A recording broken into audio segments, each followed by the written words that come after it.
은혜스러운 밤이었습니다. 좋은 것이 너무 많지만 한 2, 3분이라도 여러분하고 나누는 게 좋을 것 같아서 영상을 보여드렸고요. 금년엔 특별히 우리가 선교의 해로 정하고 여러분 가능한 한 우리 전교인들이 다 선교에 동참하기를 바라는 해입니다. 그래서 더 많이 기도하시면서 어느 나라를 선택하든 다 함께 선교의 현장에 갔으면 좋겠습니다. 지난 주간에 우리 교회 한 형제가 폴리스인데 저한테 찾아와서 이런 얘기를 했습니다. 목사님, 요즘에 교민사회가 많이 어려운 것 같습니다. 내용인즉 요즘엔 거의 하루에 한 명씩 가정의 불화와 어려운 일로 경찰서에 잡혀오는 사람들이 많다는 얘기를 듣고 마음에 이렇게 근심이 있는 것을 보았습니다. 조용하던 토론토 교회 안에도 문제들이 많이 생겨서 서로 다투는 소리가 들려옵니다. 가정도 교회도 어떤 단체들도 기업도 모두가 다 힘들다고 말합니다. 북미의 교회들이 헌금이 다 20% 이상 줄었다고 말을 하고 있고, 이런 얘기를 우리가 들으면서 우리는 참 힘들게 사는구나 이런 생각을 하게 되는데, 이런 이야기는 사실 10년 전에도 들었고 20년 전에도 들었던 얘기들입니다. 자, 그렇다면 예를 들어서 이제 이런 얘기를 한번 생각해 보세요. 어떤 집에 이제 한 강도가 들어올 것을 늘 염려하던 부인이 살고 있었는데, 우리 집에 강도가 들어오면 어떠나 늘 염려에 떠나지 못하고 걱정을 하면서 한 10년 동안을 살던 어느 집안에 어느 날 밤 갑자기 이상한 소리가 들려서 남편이 내려가 보니까 정말 강도가 왔어요. 그래서 이 남편이 강도를 만나서 얘기하기를, 안녕하시오, 만나서 반갑습니다. 저 위층에 올라가면 당신을 10년 동안 기다리던 분이 기다리고 있습니다. 가서 만나보시오. 여러분, 우리가 한 번만 염려해도 끝날 것 가지고 10년 동안 어리석은 걱정을 하고 있는 아내를 이제 비꼬는 얘기겠습니다만, 우리가 이 세상을 살아간다면서 염려와 걱정 없이 살아간다면 얼마나 좋겠습니까? 어느 학자가 성경을 보니까 성경 안에 염려하지 말라는 하나님의 말씀이 365번 나오더라. 그래서 이것은 하나님이 매일같이 우리에게 염려하지 말라고 하시는 말씀 아닌가? 여러분, 그렇다면 저와 여러분 매일매일 좀 하나님의 말씀대로 염려 없이 평안하게 살아가시기를 주의 이름으로 축복합니다. 자, 그러면 성경은 늘 그런 얘기를 해요. 잠언 17장 22절을 보시면, 마음의 즐거움은 양약이라도 마음의 근심은, 심령의 근심은 뼈를 마르게 한다. 우리가 뼈계통에 무슨 관절염이라든가 골수염이라든가 골다공증이라든가 사람의 몸의 병 가운데 제일 깊은 것이 뼈인데, 근심이라는 것은 뼛속까지 스며들어서 쑤시고 아프고 힘든 것이 다 이런 마음의 근심의 병이라고 할 수가 있다고 하는 거죠. 그 독이 얼마나 무서운가를 생각해 보세요. 그래서 괴테는 파우스트에서 이런 말을 합니다. 이 세상에서 가장 벗어나기 힘든 것은, 어려운 것은 바로 근심이라는 마귀다, 그런 말을 했어요. 사탄은 집요하게 저와 여러분에게서 큰 기쁨을 뺏어가려고 합니다. 하나님이 주신 기쁨은 너무 커서, 그 구원의 기쁨이 너무 큰 것이고, 내가 하나님을 만났다는 것과 하나님의 자녀로 살아간다는 것과 진리를 안다는 것이 너무도 큰 기쁨이기 때문에 평생 동안 우리가 기뻐할 수가 있음에도 불구하고, 우린 사실 사소한 일에 사탄에게 속아서 얼마나 많이 익힌 기쁨을 잃어버리고 살아가는지 모릅니다. 우리 속에 보화와 같은 그 기쁨을 내어주고, 우리는 하나님께서 원치 않는 쓰레기 같은 마음속의 분노와 또 미움과 사람들에 대한 어떤 섭섭함과 또 마음속에 이 근심 걱정을 마치 보물처럼 끌어안고 살아가는 사람이 얼마나 많은지 모르겠어요. 여러분, 염려라는 것은 별거 아닌 것 같지만 이것이 우리를 죽이는 겁니다. 옛날에 죄인들을 죽일 때, 고문할 때 고문하는 방법이 많이 있었는데, 이런 고문이 있었어요. 사람을 이렇게 딱 묶어놓고 머리 위에다가 큰 물통을 놓고 물이 한 방울씩 머리에 떨어지게 하는 겁니다. 물 한 방울이 떨어지는 것이 별거 아닌 것 같지만, 시간이 지나면 그 고문을 받은 사람들은 물 한 방울이 마치 망치처럼 자기를 괴롭힌다고, 그래서 결국은 미치게 되고 자살까지 하는 경우가 생겼다고 하는 이런 얘기들을 듣습니다. 여러분, 우리가 사실은 영적으로 볼 때도 마찬가지예요. 마음의 근심이라고 하는 물방울이 계속 떨어진다고 하는 것은 결국은 그 인간을 미치게 만들고 고통스럽게 만드는 것입니다. 예수님도 많은 경우에 하지 말라고 말씀하십니다. 특별히 근심이 가득했던 제자들에게 너희는 마음에 근심하지 말라. 하나님을 믿고 또 나를 믿으라. 믿음으로 얼마든지 근심이라는 것은 물리칠 수가 있는 것이다. 이 근심이라는 것은 우리 영과 육을 죽이는 독이라고 할 수가 있어요. 그래서 노벨 의학상을 받았던 카렐 박사는 말하기를 근심과 싸우는 방법을 모르는 사업가는 일찍 죽는다는 얘기를 했어요. 여러분, 사업이라는 게 쉽지가 않아요.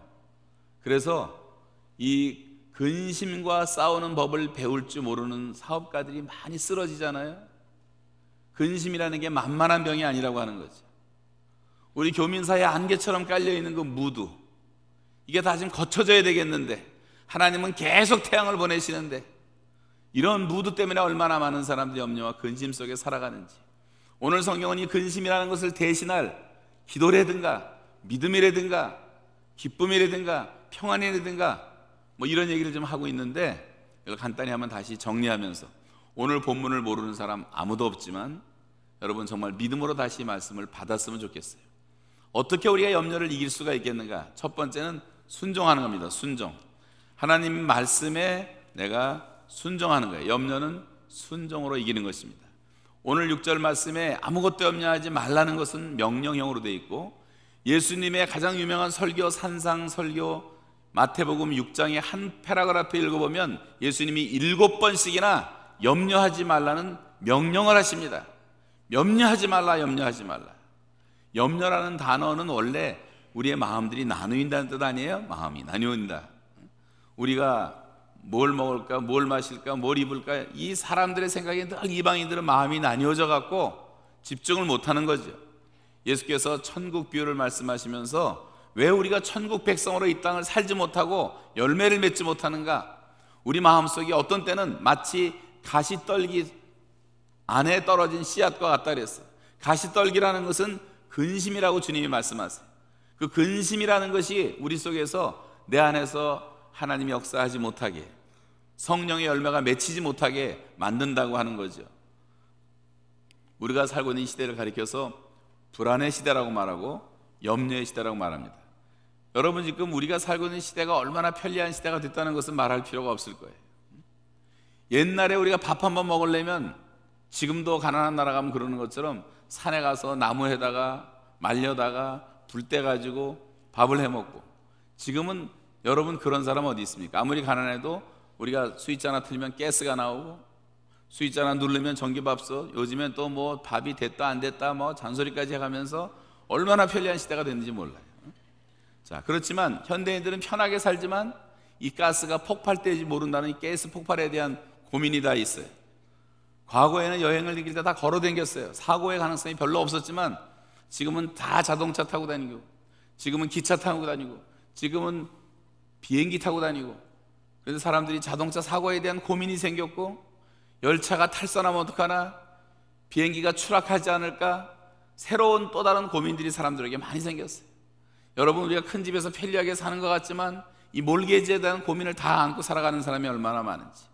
옛날에 음식을 장만해도 집에서 소도 키우고 닭도 키우고 돼지도 키우고 텃밭에다가 자기가 정성껏 야채를 심어서 마음껏 먹었는데, 요즘엔 그런 고생할 필요가 없어요. 마트에 가면 얼마든지 1년 내내 우리가 원하는 모든 야채, 과일은 다 있고, 돈만 주면 다 사올 수가 있고, 모든 미트 어떤 종류든지 다 있습니다만, 그럼 우리가 먹을 때 우리 무슨 고민합니까? 이 소가 정말 광우병 걸린 거 아닌가? 이 콩나물 농약 들어간 거 아닌가? 이 두부에다가 석회를 섞인 거 아닌가? 이 고춧가루에다가 톱밥 섞은 거 아닌가? 이거 메이드 인 어디가? 잠깐만, 제가 너무 중국을 무시하는 것 같아서.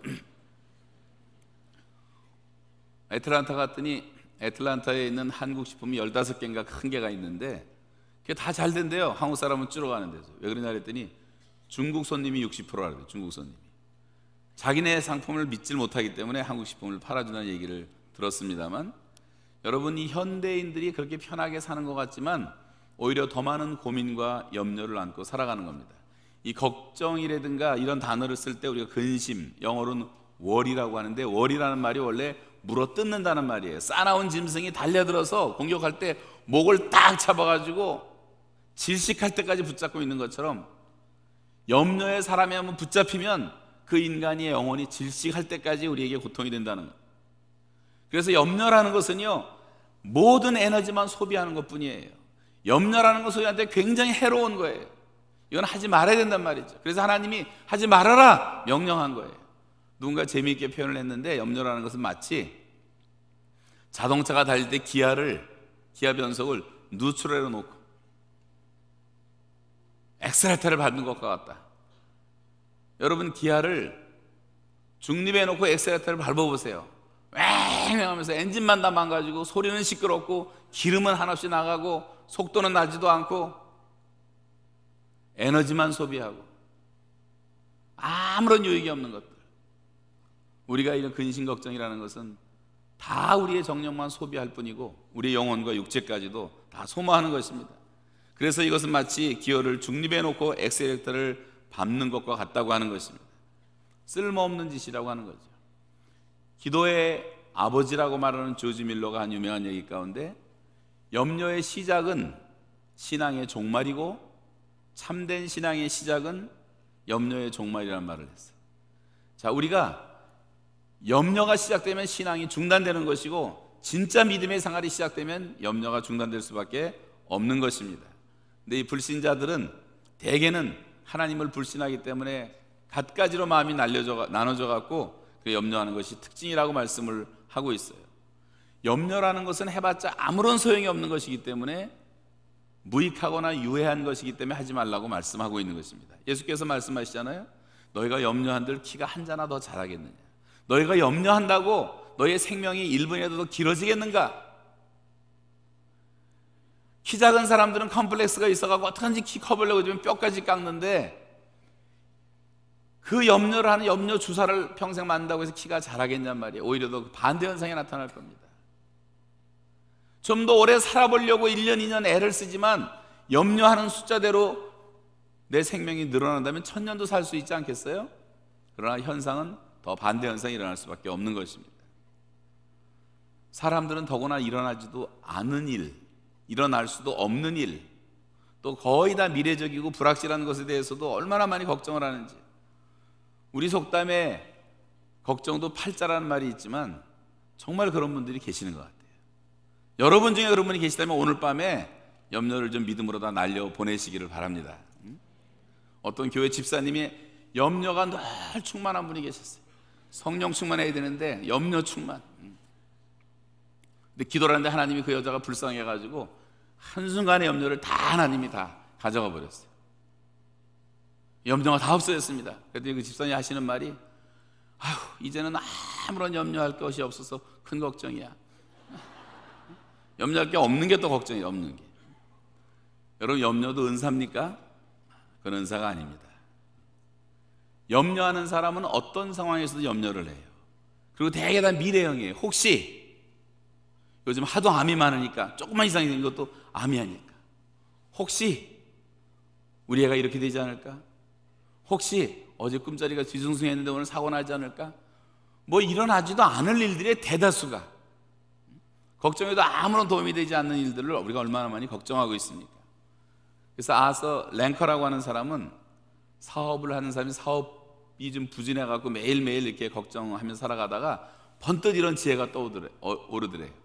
내가 이렇게 맨날 고민하며 살 것이 아니다. 그래가지고 이렇게 고민하지 말고 그냥 한 날 모아서 한꺼번에 고민하자. 그래갖고 수요일 날을 염려의 날로 자기 스스로 정하고, 염려통이라는 박스를 집에다 만들어가지고 사업을 하다가 고민거리가 생기면 일단 적어서 염려통에다 집어넣고, 다 집어넣고 매주 수요일만 열어보는 거예요. 그리고 그것이 어떻게 됐는가, 무슨 염려인가.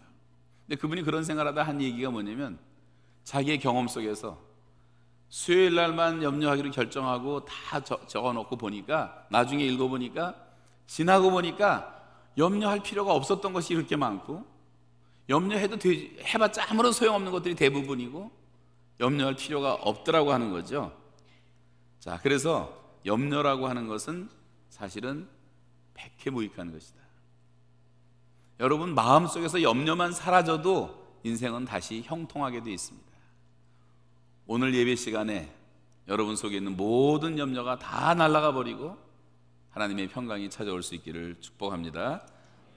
그렇게 되기 위해서 첫 번째가 바로 염려하지 말라는 명령에 순종을 해야 되는 거예요. 근데 얼마나 많은 사람들이 순종을 안 해. 성격이 얼마나 강한지,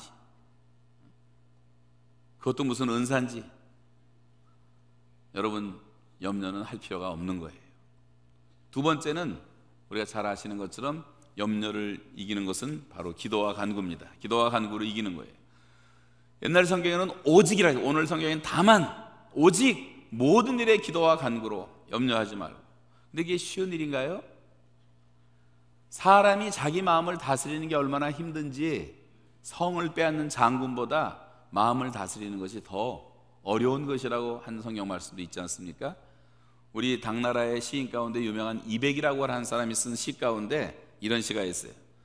도단 수수경류 겁에서 수수경수라고 하는 그런 식기가 있는데, 이 도단, 칼로 자른단 말이에요. 물을, 흐르는 물을, 흐르는 물을 아무리 칼로 내리쳐도 물은 끊이지 않고, 마찬가지로 우리가 고민이 많으니까 계속 술잔을 들어서 내가 술을 마시면서 걱정을 씻으려고 하지만 그 걱정이라고 하는 것은 해결될 길이 없다. 칼을 물로 치는 것처럼, 그래도 계속 오는 것처럼 아무리 마셔도 걱정은 쌓여만 가는구나. 이 말은 뭐냐면, 걱정과 근심이라고 하는 많은 것들은 내 힘으로 해결될 수 있는 것들이 아니라고 하는 것입니다. 그래서 예수께서 이렇게 말씀하시는 거예요. 지금까지는 너희가 내 이름으로 아무것도 구하지 않았지만 구하라, 그러면 받을 것인데 너희 마음에 기쁨이 충만하게 될 것이다. 이 기도라는 것은 특권이라는 거예요. 내 이름으로만 기도하라는 거예요. 근데 문제는 뭐냐면 우리가 기도하지 않는다고 하는 것입니다. 여러분, 요즘 시대가 어떤 시대입니까? 굉장히 어려운 시대입니다. 굉장히 어려운 시대예요. 뭐 잠깐 얘기했지만 사실 근심거리가 도처에 도사리고 있고, 불안한 시대가 돼갖고, 또 위험한 시대가 돼가지고 사탄이 별별 모양으로 사람들을 유혹하고 시험에 빠뜨리고 하는 그런 사랑이 식어지는 마지막 세대를 살고 있어요. 조금만 그 발 잘못 디디면, 한 발짝 잘못 디뎠는데 천길 낭떠러지로 떨어질 수 있는 그런 시험과 유혹의 길도 얼마든지 많이 있습니다. 그런 세상에 자녀들을 내어보내면서 여러분, 기도 없이 자녀들을 키울 수 있다고 생각하십니까? 기도 없이 바른 크리스찬 가정을 이뤄갈 수 있다고 생각하십니까? 상처받는 사람들이 얼마나 많은지 몰라요. 한때 신앙이 잘 성장하는 것처럼 보였던 우리 구역 식구, 목장 식구들이 하루아침에 시험에 빠져갖고 고통스러운 일이 얼마나 많습니까? 여러분, 이런 시대를 살면서 어떻게 기도하지 않고 살 수가 있어요? 여러분이 기도하지 않고도 사는데 마음이 평안하다는 것은 기적이에요, 기적. 누군가 눈물로 저와 여러분을 위해서 중보하기 때문에 그나마 살아가는 것입니다. 여러분, 기도라고 하는 것은 근심을 기쁨으로 바꿀 수 있는 하나님의 거룩한 은혜의 수단이에요. 여러분, 날마다 기도로 근심을 기쁨으로 바꾸시기를 축복합니다. 그래서 우리 찬송가 가운데 기도할 수 있는데 왜 걱정하십니까? 기도할 수 있는데 왜 원망하십니까? 기도할 수 있는데 왜 실망하십니까? 기도하면서도 왜 방황하십니까? 주님 앞에 무릎 꿇고 간구해 보세요. 마음을 정결하게 뜻을 다하여 기도할 수 있는데 왜 걱정하십니까? 기도하면서도 왜 이렇게 염려하십니까? 러시아 사람들의 유머 가운데 그런 말이 있어요. 옛날 구소련 시절에 가가닌이라는 사람이 이제 우주 비행사가 최초로 우주 여행을 하고 돌아왔습니다. 모스크바에서 이 사람을 이제 영접하는 아주 거대하고 성대한 이런 만찬이 열리게 되었는데, 공산당 간부들이 많이 참여를 했고, 그 옛날 구소련에, 그리고 이 가가린이 러시아 정교회 회원이라는 것을 알고 참고해서 정교회 지도자들을 몇 분을 모셨다고 합니다. 그때 이제 한참 파티가 무르익어 가는데 공산당 서기장이 나오더니 조용히 귓속말로 가가닌한테 가서, 이보게, 우주에 가보니까 정말 예수쟁이들이 말하던 하나님이 계시든가? 하나님이 그들의 기도를 듣고 계시든가? 그랬더니 가가닌이 말하기를, 예, 분명히 하나님이 계셨습니다. 제가 봤습니다. 그건 다 사실입니다. 그 말이 나오자마자 쉿 그러더니 그 서기장이 절대로 말하지 말게. 자네 입에서 그 말이 나오면 우리 공산당은 다 망하고 자네도 망하니까 절대로 그 말하지 말게. 그러면서 나도 늘 그분이 거기 계실 것이라고 믿었네 그러더래요. 잠시 후에 주교가 이 가가린을 찾아왔습니다. 또 조용히 묻기를, 가가린 선생, 우주에서 하나님을 만나보았어? 과연 하나님이 거기 계시든가요? 가가린이 말하기를, 내가 우주에서는 하나님을 못 봤습니다. 거기는 아무도 없었습니다. 그분은 거기 계시지 않습니다. 그랬더니 또 주교가, 쉬, 절대로 다른 데 가서 말하지 마시오. 당신이 입을 벌리면 우리 러시아 종교는 다 망합니다. 우리도 망하고 교회도 다 망할 것입니다. 그러면서 나도 하나님이 안 계실 거라고 생각했어. 우리가 기도해봤자 무슨 소용이 있겠어? 여러분, 때때로는 안 믿는 사람들이 믿는 사람보다 믿음이 더 좋아요. 이게 우스운 얘기 같지만 교회를 다니면서도 하나님을 믿는다 하면서도 정말로 기도하냔 말이에요. 의식적인 기도는 하지만 참으로 내가 하나님 앞에 나와 부르짖고 기도하고 그렇게 살고 있습니까? 종교적인 의미에서의 기도는 얼마든지 할 수가 있는지 모르지만, 바리새인들도 그런 기도를 많이 했지만 많은 경우에 우리가 중언부언하고 있는 것은 아니지. 정말 하나님을 믿느냐 말이에요. 오히려 사실 보면 믿지 않는 사람 가운데도 더 믿음의 말을 하는 사람들을 우리가 볼 수도 있는 것입니다. 예수께서 말씀하십니다.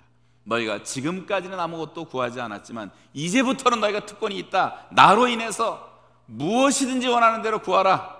너희가 내 이름으로 구하면 내가 다 응답하겠다. 내 이름으로. 그리고 너희 마음에 기쁨이 충만할 것이다. 자, 여러분, 예수님은 기도의 폭을 제한하시질 않았어요.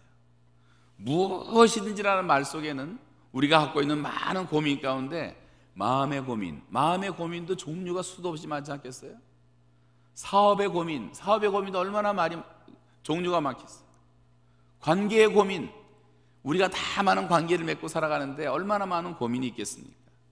여러분, 질병의 고민도 수많은 여러 가지 질병들, 말하기 부끄러운 질병도 있을 거예요. 근데 우리는 스스로 기도의 폭을 제한을 시켜가지고 정작 필요한 기도를 드리지 못한다는 거예요. 하나님 앞에서 우리가 무엇든지 구하라. 큰 것만 구하지 말고 작은 것도 구하라는 거예요. 쉬운 것만 구하지 말고 어려운 것도 구하라는 말이에요. 지금 내가 기도하는 제목이 좀 고상한 그런 기도만 하지 말고 남들이 볼 때 좀 시시하고 어떻게 보면 천밭하다가 말할 정도까지의 어떤 시시한 문제라도 하나님 앞에 가지고 나오라고 하는 것입니다. 예수님의 이름으로 구하면 주님이 들어주겠다고 말씀하셨어요. 근데 많은 사람들이 그렇게 종교적인 행위는 하지만 다 자기 이름으로 해요. 자기 이름으로. 내가 이만큼 했으니까 이렇고, 내가 이것도 하고 저것도 잘하지 않았습니까? 자기가 도토리 키재기하고 앉아있고, 어떤 사람은 나는 지난주에 하나도 하나님을 위해서 한 것이 없습니다. 나는 죄인입니다. 나는 은혜 받을 만한 자격이 없습니다. 그래가면서 또 찔찔 짜고 있고, 이게 뭐예요? 다 자기 의의를 말해요. 자기 의의를. 내가 못나기 때문에 하나님이 응답을 안 해주시고 내가 잘났기 때문에 응답해 주시는 것입니까? 예수께서는 정말 내가 부족한 것을 알고 죄인인 것을 깨닫고 내가 피조물인 것을 알고 겸손하게 주 예수의 이름으로 주님을 의지해서 하는 기도는 백발백중 다 들어준다고 약속한 거 여러분 믿으십니까? 겸손하게 기도하면 하나님은 다 지금도 들어주시는 것입니다. 내가 자격 미달이라고 스스로 말하는 것도 자기 의예요. 자격 미달하는 사람이 어디 있겠습니까? 우리는 하나님의 의를 유일하게 힘입는 사람들입니다. 그래서 기도하라고 말하는데 기도와 간구의 차이가 뭐겠어요? 우리 기도라고 하는 것은 정말 내가 우리의 문제를 그대로 하나님 앞에 가지고 나가서 쏟아놓고 엿주는 것이라고 한다면, 간구라고 하는 것은 하나님 앞에 나와서 그 문제를 갖고 그냥 부르짖는 거예요.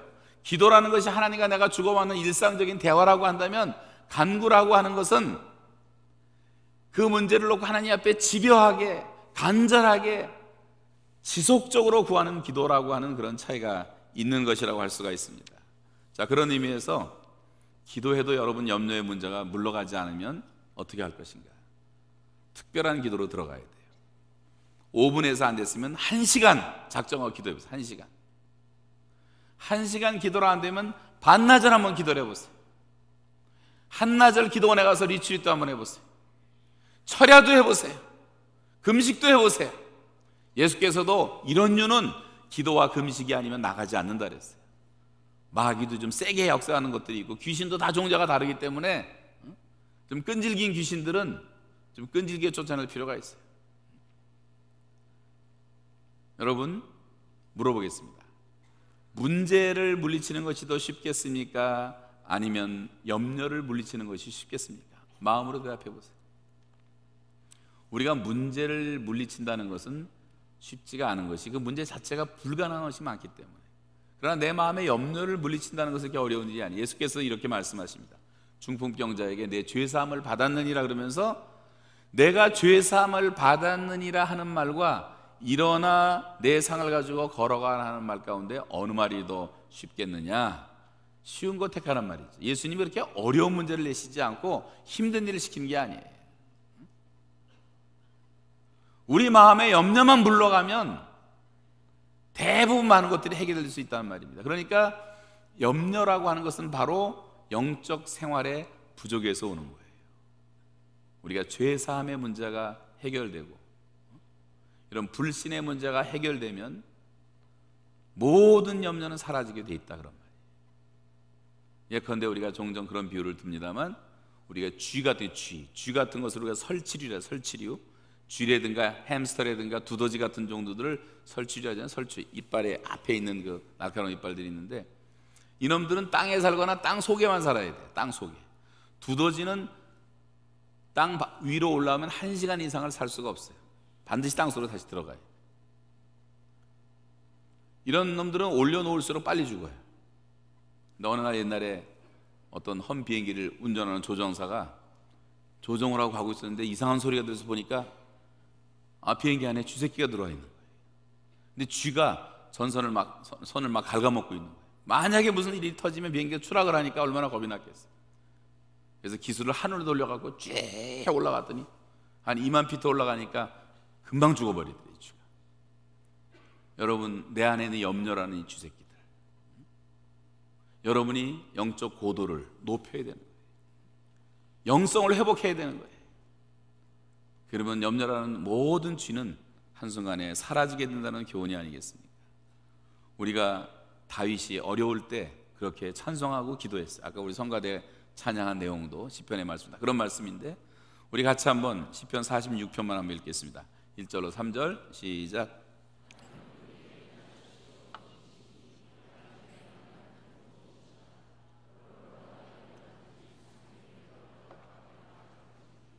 바닷물이 흉양하고 뛰놀든지 그것이 넘침으로 산이 요동할지라도 우리는 두려워 아니하리로다.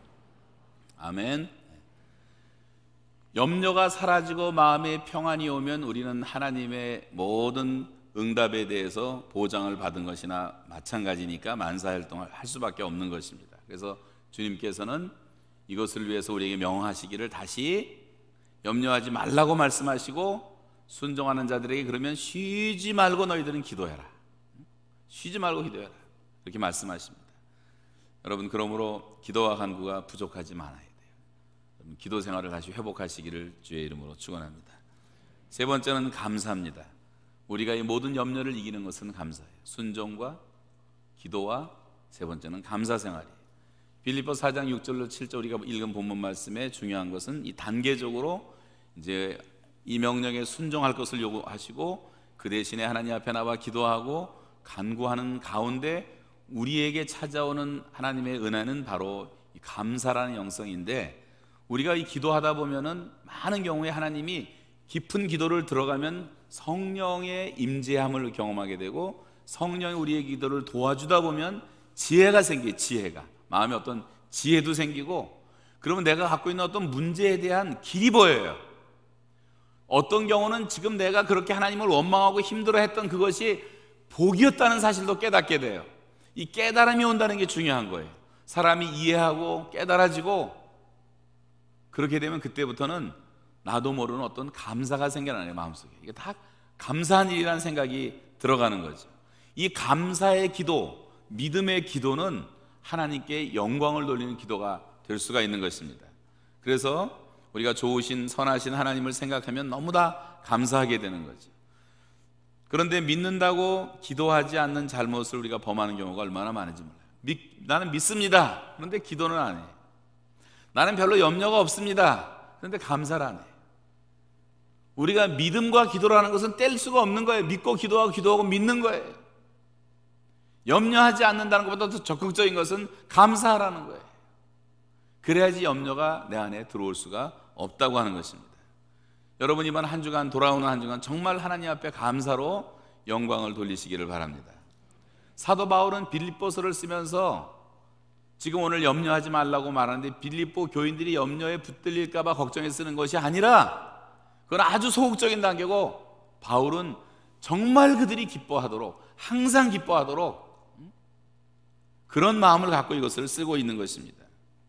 여러분, 예수 믿는 사람들에게도 슬픈 일이 찾아오고 두려운 일도 생기고 불안한 상황도 생기고 질병의 고통을 직면하기도 하고 실패를 우리가 경험하기도 하고 패배를 경험하기도 하고 이별의 슬픔 찾아올 수 있는 것이고, 사람들이 배신하는 그 쓰라림도 우리가 경험할 수가 있는 것 아니겠어요? 그러나 그런 가운데서 우리가 조금만 참고 주님 바라보고 간구하는데 기다리면 말할 수 없는 기쁨이 우리에게 곧 찾아온다고 하는 것입니다. 잠시 동안에 질병의 고통, 이별의 슬픔, 실패와 배신, 이런 것을 만나는 것이 굉장히 오래가는 거고 괴로운 것 같고 중요한 것 같지만, 그러나 하나님의 영광이 찾아오고 하나님의 평강이 찾아오면, 여러분, 내 마음에 천국이 이루어지면 내가 세상에서 굉장히 그렇게 무겁게 생각하던 것들이 하나님의 영광과 비교하면 이것은 굉장히 경한 것이다. 하나님의 영광이 중한 것이라면 이것은 경한 것이다. 하나님의 은혜를 맛보면 내가 고민하던 이런 굉장히 힘들어했던 것들은 갑자기 가벼운 깃털처럼 느껴진다고 하는 것이 성경의 가르침 아니겠습니까? 그런 기쁨이 우리에게 곧 찾아올 것입니다. 기도하는 사람들에게. 그래서 우리가 미리미리 감사할 필요가 있는 거예요.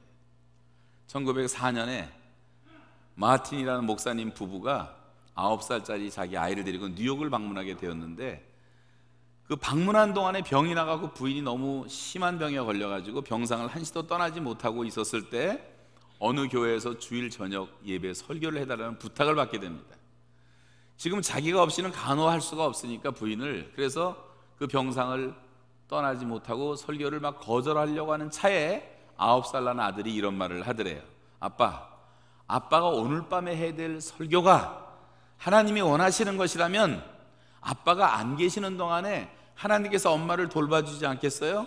그 어린아이의 말에 이분이 부끄러움을 느끼고 감동을 받고 그 설교를 수락하고 가서 은혜스러운 설교라고 돌아왔는데, 그 동안에 이 부인은 또 자기 아이의 그 말을 듣고 감동을 받아갖고 그렇지 그러면서 우리가 도대체 근심할 것이 뭔가, 하나님이 다 우리를 돌보시는데, 그러면서 글을 쓰기 시작했다고 합니다. 자, 이 목사님이 돌아와서 기뻐가지고 자기가 간증을 하다가 그 부인의 그 글을 읽으면서 더 큰 감동을 받고 올겐에 앉아서 곡을 붙이기 시작한 것이 우리가 좀 이따 부르게 될 382장 너 근심 걱정 말아라, 주 너를 지키리, 아무 때나 어디서나 늘 지켜주시리. 주님이 우리를 지키신다는 약속, 여러분, 이 하나님의 약속을 우리가 믿는다면 다 감사할 수가 있지 않습니까? 이 감사의 영성을 회복하기까지 여러분 기도 생활에 충실하시기를 바랍니다. 하나님 우리를 책임진다고 말해요. 하나님이 아버지인데 책임지시는 아버지예요. 시시한 아버지가 아니에요.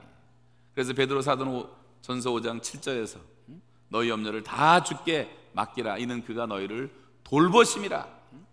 우리를 끊임없이 돌보시는 하나님, 여러분, 이 말씀을 믿고 맡길 수 있다면 감사가 찾아오지 않겠어요? 감사하지 못할 이유가 뭐가 있단 말이죠. 그 아들도 아끼지 아니하시고 우리 모든 사람을 위해서 내어주셨다면 어떻게 그 아들과 함께 모든 것을 하나님이 은사로 주지 못할 것이 뭐가 있겠냔 말이죠. 여러분, 어린애가 맨날 아버지한테 컴플레인하는 거예요. 내일 뭐 먹고 살아요? 다음 달에 우리 먹을 거 있어요? 그 아버지가 아이고 너 기특하다 그러겠어요? 이놈아, 쓸데없는 소리 하지 마, 공부나 열심히 해, 공부나. 하나님이 우리에게 그렇게 말씀하시지 않겠습니까? 왜 하나님이 하실 일까지 건드리고 염려하냔 말이에요. 야, 이놈아, 쓸데없는 소리 하지 마, 너는 먼저 그의 나라와 그 일을 구하라. 그러면 이 모든 것을 너에게 더하실 것이다. 여러분, 그 하나님을 경험하시기 바랍니다. 쓸데없는 걱정 얼마나 우리가 많이 하는지 몰라요. 깨달았으면 우리가 뭘 해야 됩니까? 믿음으로 자꾸만 감사를 드려야 되는 거예요. 예수님은 내일 일은 내일 염려하라 그랬어요. 내일 염려하라. 그 말을 우리가 오해해가고 또 그러면 월요일 일은 오늘 하지 말고 월요일 날 가서 월요일 날 하자, 그 뜻이 아니에요. 월요일 날 가면 또 내일, 화요일 날 가면 또 내일. 그러니까 그 말은 그렇게 염려하고 살지 말아라, 그런 말 아니겠어요? 여러분, 염려를 쫓아내는 강력한 수단 가운데 하나가 우리가 이 감사의 영성을 회복하는 것입니다. 정말 감사하시며 주님께 영광을 돌리시기 바랍니다. 이 마지막 네 번째는 평안이라고 하는 거예요. 평안. 염려는 평안으로 정복할 수가 있는 것입니다. 염려하는 대신에 우리가 해야 될 것은 기도 생활, 감사 생활을 하다 보면 하나님께서 마음의 평안을 주시는데, 이것이 궁극적으로 염려를 정복시키는 비결이라고 말씀하고 있어요. 우리가 더 높은 영적 고도에 이르면 되는 것입니다. 그래서 우리가 염려를 넘어서 평안으로 가야 돼요. 이 평강이라고 하는 것은 하나님이 우리에게 주시는 보증수표와 같은 거예요. 내 마음에 일단 평강이 찾아왔으면 다 된 거예요. 믿습니까? 평강이 왔으면 다 된 거예요. 그 다음에는 하나님의 시간표 따르면 되는 것뿐이에요. 사탄은 여러 가지로 속이고 걱정, 근심이라는, 염려라는 부도수표를 남발하지만 하나님은 평강이라는 보증수표를 우리에게 주시는 분, 우리가 이 하나님의 말씀을 따를 수만 있다면. 그래서 평강은 응답이에요. 평강은 기도 응답의 시작이에요. 평강이 우리를 지켜주는 거라고 말하고 있어요. 저와 여러분을 지켜주는 것은 외부의 것이 아니라 내 안에 있는 것인데, 내 안에 하나님이 주시는 평강이 찾아오면 내 마음과 생각을 평강이 지켜주기 때문에 외부에서 어떤 염려와 근심과 걱정이 나를 침투할 수가 없다고 성경은 말씀하고 있는 것입니다. 내 마음에 이런 하늘의 평강이 있는 게 얼마나 중요한지. 왜냐하면 하나님은 평강의 근원이 되시기 때문에. 그래서 여러분, 하나님 앞에 나올 때 우리가 항상 이 평강을 구하고, 또 사람들을 축복할 때 항상 이 평강의 복을 빌어야 돼요. 여러분 자녀들에게 날마다 이런 기도를 해줄 필요가 있어요.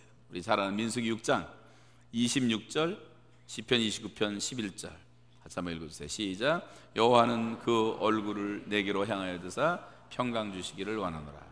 시편. 여호와께서 자기 백성에게 힘을 주시며. 아멘. 하나님은 당신의 자녀들과 백성들에게 평강의 복을 주기를 원하시는 거예요. 평강하면 된 거 아니에요? 뭘 많이 갖고 있고 굉장한 권력이 있어 늘 불안하고 두려워하고 대통령도 자살해버리면 그게 무슨 의미가 있냔 말이에요. 평강을 잃어버리는 거 얼마나 불행한 일입니까?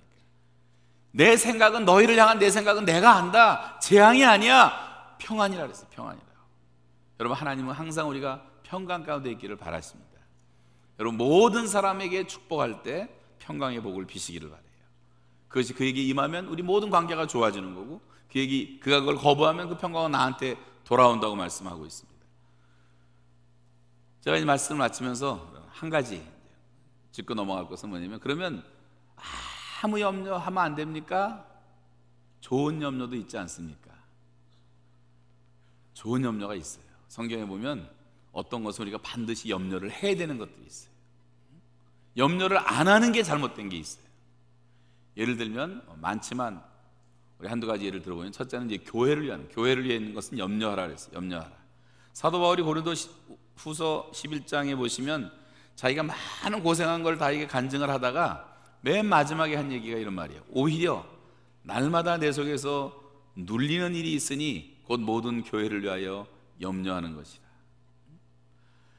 이 주님께서 이 온 세상을 구원하시려고 구원시키신 사람들을 모아놓은 교회라는 공동체, 이것은 그리스도께서 남겨오신 그리스도의 몸이라고 말할 때 저와 여러분은 그 몸의 각 지체이기 때문에, 오늘 내 발가락이 골마서 너무 아프면 온 지체가 다 고통을 당하는 것처럼 저와 여러분이 교회를 그렇게 염려하시냐, 그런 말이에요. 교회에 대한 염려는 반드시 있어야 된다는 거예요. 하나님의 교회가 바로 서야 되기 때문에, 하나님은 교회를 통해 세상을 복주시는 분이시기 때문에 교회를 위한 염려가 있는 거예요. 큰빛교회뿐만 아니라 토론토에 있는 많은 교회들, 우리가 뭐 순복음교회 요즘에 시끄러운 일 당하면 우리 마음이 아프잖아요. 괴롭잖아요. 그럴 때 원망하고 욕할 것이 아니라 불쌍히 여기고 우리가 기도해야 되지 않겠냐, 그런 말이에요. 하나님의 교회들이 바로 서도록. 여러분, 교회를 위한 염려가 여러분 속에 기도로 나타나기를 바랍니다. 바울은 이런 얘기도 해요. 골육 친척을 위해서 내가 염려하고 있다. 로마서 9장 1절로 3절 한번 같이 읽겠습니다. 시작. 내가 그리스도 안에서 참말을 하고 거짓말을 아니하노라. 내게 큰 근심이 있는 것과 마음에 그치지 않는 고통이 있으니 성령 안에서 나의 형제 곧 골육의 친척을 위하여 내 자신이 저주를 받아 그리스도에게서 끊어질지라도 원하노라. 여기 바울이 말하는 것은 형제와 골육과 친척을 말하고 있어요. 여러분 예수 믿고 이렇게 예배드리고 있지만 전혀 지금 예배드리지 않고 있는 내 가족들, 내 자식들, 자녀들이 있다면 그들을 위해서 염려하는 것은 당연하지 않게 난 다 맡겼으니까 평안해, 나는 걱정 안 해. 그렇게 하지 말라는 거예요. 이건 거룩한 염려를 가지고 하나님 앞에 나오라는 거예요. 바울은 자기 동족을 위해서 기도하고 있는 거예요. 내 동족이 지금 이렇게 하나님을 대적하고 있는데 하나님 불쌍히 여겨달라고, 내가 그리스도에서 끊어져 저주를 받을지라도 하나님 내 동족이 구원받기를 원한다고. 지금 이북 백성들이 저 고통을 당하고 있는데, 하나님을 모르고 있는데, 저렇게 불쌍하게 살고 있는데 그들을 긍휼히 여기고 그들을 불쌍히 여기며 그 아픔을 가지고 하나님께 나와 기도하는 것이 뭐가 잘못됩니까? 그런 염려를 가지라고 성경은 말하고 있어요. 하나님의 뜻대로 하는 근심은 후회할 것이 없는 회개라는 열매를 맺는다고 말씀하고 있어요. 근심은, 하나님의 뜻대로 하는 근심은 좋은 것입니다. 하나만 더 보시면 히브리서 13장 12절로 19절을 쭉 읽어보시면 나오지만 한 절만 가지고 읽겠어요. 형제들아, 시작. 형제들아, 너희가 삼가 혹 너희 중에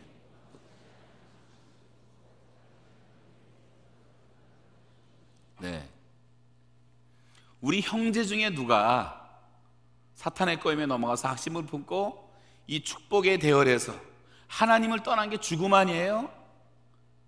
신앙생활 잘하는 것과 어느 날 떨어져 나가는 그런 모습 보면서 이런 거 보고 안타까워하고 걱정하면서 좀 기도 좀 하라고 하는 것입니다. 여러분, 자신과 이웃의 영적인 상태를 점검하기 위해서 내가 고민하고 아파하는 것은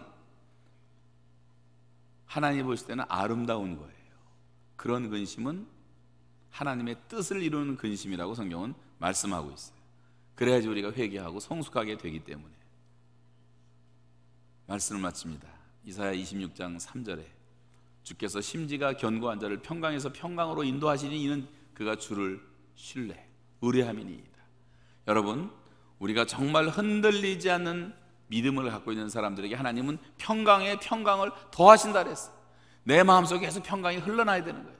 샘물처럼 평강이 솟아나야 되는 거예요. 어쩌다가 한번 평화롭고 날마다 그렇게 마음속에 염려와 근심이 차서 살아가는 것을 하나님이 원하지 않는다고 하는 것입니다. 왜 우리의 신앙이 흔들리는가? 하나님의 말씀에 서 있지 못하기 때문에. 말씀에 그대로 서서, 우리는 그리스도의 군사니까 군인들은 사나 죽으나 한 가지밖에 없어요. 명령에 순종하고 충성하는 길밖에 없는 것 아니에요? 하나님이 명령에 염려하지 말라 그랬으면 쓸데없는 염려하지 않기로 순종하고, 기도하라고 했으니까 하나님께 나와 기도하고 믿음을 갖고, 그래서 우리가 하나님 앞에 나아갈 때 우리들의 지각을 초월한 참 신기한 것이 평강이에요. 상황도 하나도 바뀌지도 않았는데, 옛날 같으면 내가 덥석 난리를 쳤었을 텐데, 너무 두려워했을 텐데, 이게 담대한 거예요. 평안이 찾아오니까. 지난번에 영국 올림픽 한번 소개했던 그 선수, 하나님이 평강을 주시니까 우리 골프 치는 그 선수 가운데 크리스찬들이 많은데, 우승한 선수들 가운데 굉장히 많아요. 크리스찬들이 아주 신앙 좋은 아이들이. 근데 뭐냐면 자기들의 간증이 뭐냐면 평강이에요. 평강. 그 누구죠? 우리 남자. 여기만 올라오면 이름이 생각이 안 나, 이상하게 참. 근데 그 사람도 지난번 우리 지킴 와서 간증하는데, 자기가 그때 요한복음을 암송할 때 계속 암송하면서 걸었대요. 아, 또 잊어먹었대요. 또 생각하고. 그러다가 보니까 결승까지 왔어. 마지막 천원 되는데, 이게 뭐 몇십만 불, 백만 불을 달린 건데 이게 사람들이 떨려서 실수하는 것 아니에요? 그건 실수할 수가 없는 것들을 실수하는 거예요. 다 마음이 안정이 안 되니까. 근데 거기 와서 막 기도를 하는데 성경 구절이 딱 떠오르대. 와, 탁 쳤는데 쏙 들어가대. 마음이 편안하니까. 그 사람 간증 들어보면 실감나. 왜냐하면 한국 사람 시골 사람이 돼갖고요, 미국에 골프 친다고 와가지고 지도 들고 찾지도 못하고 영어도 못해갖고 밤을 새고 돌아다니고 그런 사람이에요. 그래서 몇 시간 전에 골프장 와서 기다리고 있어야지 겨우 찾아오고, 그러면서 간증을 하는 거예요. 하나님께서 내가 평강을 주셔가지고 이렇게 하고 있다. 여러분 한 주간 동안 주님 안에서 정말 평강을 누리며 승리하시고 또 하나님께 영광을 돌리고 정말 다른 사람에게 그런 평강의 복의 근원이 되시기를 주님의 이름으로 축원합니다. 기도하시겠습니다. 오늘 마음속에 있는 모든 염려를 이 시간 다 내려놓고 하나님 앞에 기도하는 시간을 가지시기 바랍니다. 마음으로 하든 속으로 하든 소리내서 하든 주님의 평강을 구하시기 바라고, 우리 속에 있는 불안과 염려와 근심, 요즘 내가 갖고 있던 어떤 문제든지 주님께 다 내어놓으십시오. 그리고 여러분 영적으로 상승하십시오. 주님을 바라보고 마음으로 간절하게 부르짖고 그리고 감사의 영성까지 회복하시기 바랍니다. 다 함께 2, 3분 동안 기도하시겠습니다.